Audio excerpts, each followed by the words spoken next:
Simone Raccani, una vittoria che vale questa volta il titolo di campione regionale veneto. Sì, finalmente sono riuscito a vincere.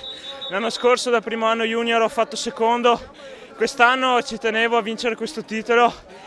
In salita ho provato ad andare via, ma hanno chiuso su di me in discesa e ho chiuso sui due che c'erano fuori in fuga e poi sono partito verso gli ultimi 2 chilometri, ho dato tutto e sono riuscito a vincere. Siamo con Giulio Furlani, assessore allo sport del comune di San Martino Buonalbergo. Un successo questo campionato regionale veneto riservato agli juniores. Oggi si è conclusa la seconda trofeo San Martino Buonalbergo, la seconda edizione come lo scorso anno di grande successo. Oggi il tempo comunque ci ha voluto bene, non ha piovuto il vento e questa organizzazione è affidata all'Unione Ciclistica Val di Lasi, con cui collaboriamo, è sempre stata collaborata, quindi c'è sinergia anche tra altre realtà, perché con le nuove normative, con le nuove strutture bisogna fare sinergia di forze, di mezzi e anche economici, insomma, ecco. Quindi grande rete, grande lavoro e se va bene anche un grande risultato, insomma.